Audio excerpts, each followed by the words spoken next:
Good. Well, thank you very much, Charlotte, for the invitation to speak here at Cleantech Innovate. We heard an excellent series of talks this morning, and I'd like to start the afternoon by giving the VC's perspective. And I think it's fair to say clean tech investment opportunities for VCs have never been as exciting as they are at the moment. We're seeing an ever-quickening pace of sustainability adoption globally, and that's driving new and disruptive business models seeking venture capital investment. While the adoption times of new technologies continue to shorten, the long-term drivers of demand growth for sustainable energy, resources, water, and food are as strong as ever.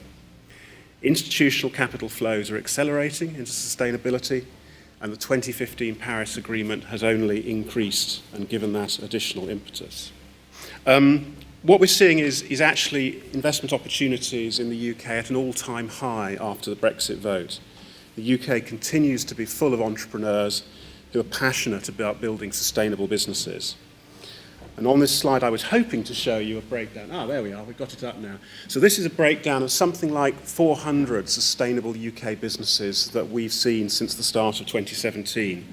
And what this shows is alongside traditional clean technologies like renewable energy and like energy efficiency, we now have a number of new hot investment areas, particularly energy storage, transportation, and agriculture. And many of these new areas have been driven by advances in enabling technologies, such as battery storage, drones, and artificial intelligence. And venture capital investment is significantly growing in these sectors. And on the next slide, I'm showing the UK as a global leader in these markets. So the UK government's clean growth strategy shows that of the G7 countries, the UK has reduced emissions per person fastest since 1990 and has the most productive science base.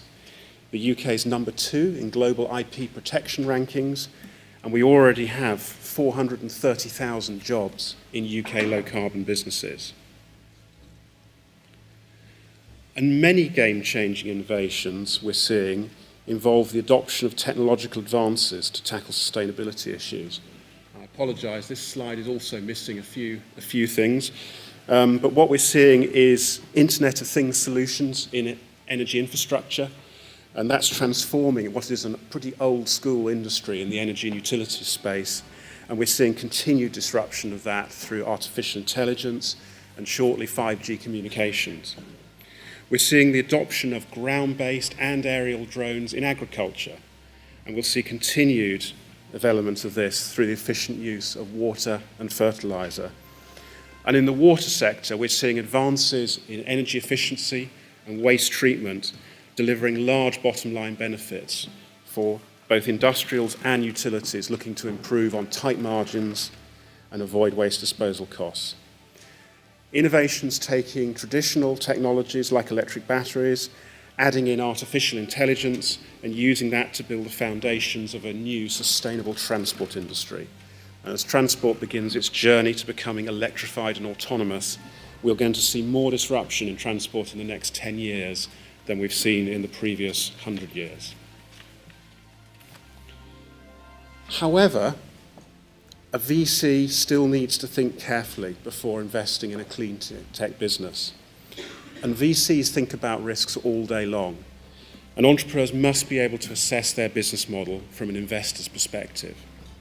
And the key question a VC asks always is, what risks are you exposing my capital to? We've seen many clean investment risks encountered over the last 20 years. We've seen technology and scale-up risk. For example, advanced biomass technologies, which often showed insufficient appreciation of scale-up risks in technologies such as gasification and pyrolysis, which they were unable to control in a complex fluid environment with variable feedstock quality. We've seen capital intensity risk. Many marine technologies struggle to find a balance between technical and financial viability. We've seen funding ecosystem risk. We've seen the energy efficiency sector, which learned late in the day perhaps that only mainstream bankable technologies are able to attract infrastructure and asset finance. We've seen market pricing commodity risk in biofuels, where many people in biofuels could not manage commodity risks on both their revenues and costs. And as a result, were never ever able to achieve stable crush spreads and a stable business model. And my final example is political and regulatory risk, where many new PV technologies struggled to be cost competitive and tariffs declined unpredictably as governments changed policy.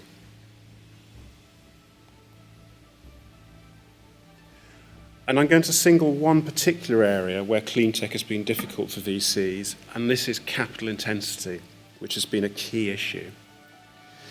Many clean technology sectors require substantial civil and mechanical engineering projects to prove out their technology. And capital-intensive technologies are expensive, and they're also time-consuming. They take longer to come to market than many people originally hope. And traditional venture capital firms are not actually used to funding capital-intensive technologies and infrastructure. And it's not in their DNA in terms of getting new technologies to market. And particularly in Europe, we've seen venture capital firms which often don't have deep enough pockets. Particularly compared to their US counterparts, they have smaller fund sizes, weaker track records, and shallower and less liquid capital markets for exits. And for capital-intensive businesses, the understanding of the sources and the cost to capital is critical success. And a particular example is always that first pilot plant. It's often assumed it can be funded by infrastructure funds, or even with debt finance. But the reality, I'm afraid, is often it is venture capital risk that requires venture capital returns, which may not actually be available in the market. There is a capital investment food chain that stretches all the way from R&D and spin-out funding right the way through to the equity and debt capital markets. If all points on that food chain are not populated for a new business or a new technology, it may well fall into the valley of death. And experienced investors understand the finance available at each stage of development and whether a new technology will succeed in attracting finance. Venture capital occupies a critical part of the investment ecosystem in bringing clean technologies to market. And VCs have the skills and experience and knowledge to work with management teams to navigate these issues.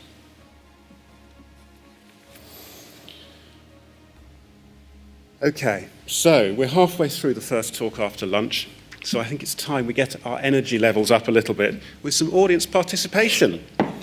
So Al Gore, he talks about the sustainable revolution with the magnitude of the industrial revolution and the speed of the digital revolution. And here, I've put up on the screen two pioneers, one of the industrial revolution and a pioneer of the sustainable revolution. So, time to ask the audience. I'd like a show of hands, please. Who can name both of these pioneers? Come on, there must be one, surely. No takers at all? Well, go on, I'll make it easy then. Who is the guy on the left? So that's Michael Faraday. So I think everyone who's walked through the door of the Royal Institution will recognise Michael Faraday, who stood here 200 years ago and laid down many of the foundations of modern science. His work on electromagnetism and electrochemistry here at the Royal Institution has paved the way for many of the sustainable technologies that we see today. In particular, for those of you driving electric vehicles, he discovered many of the fundamentals of the electric motor, and his work in electrochemistry set us on the road to modern batteries. But now I want to talk about the gentleman on the right, who is Shuji Nakamura. And when I first went to graduate school, mass-market blue LEDs were just a twinkle in a physics professor's eye. And Nakamura was the first to develop them in the 1990s, and in under 20 years, we've seen LED lighting go down the cost of capital journey in my previous slide, from R&D and startup right through to a ubiquitous product delivering energy efficiency and energy savings globally. Now, blue LEDs, they avoided the valley of death. They went all the way down that cost of capital curve, and now we see them financed routinely at single-digit cost of capital. The food chain was fully populated for LED lighting, and blue LEDs and white LEDs have become a huge success. So what are VCs looking for? What's the key ingredients in the recipe VCs are looking for before they invest? And I've really boiled it down on this slide to 3 key ingredients. So the first is large, unaddressed market needs with long-term growth trends. So for example, ag tech and food tech investments. They're being driven by a forecast growth of global population from 7.6 billion today to 9.8 billion by 2050.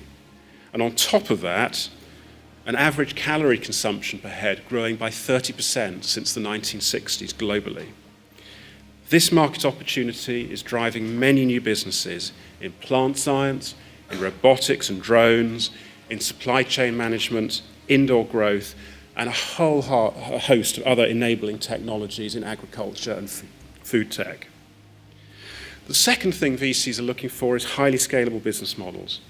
When investors expose their capital to risk, they want to see returns commensurate with that risk and returns that justify that risk. They want to see businesses that can grow to serve truly global markets, like lighting, like food. And the third thing VCs want to see is proven management teams with a very clear vision of their personal and corporate objectives.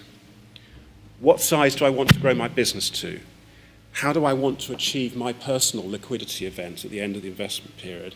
And who might be the A-list of buyers? Investors look for those management teams who have the vision to answer all of these questions.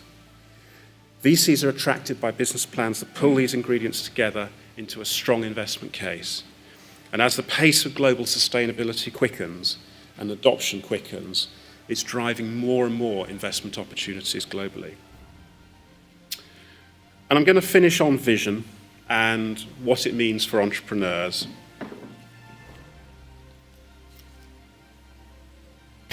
And let's all remember the words of Stephen Hawking, who taught us all about looking further than others.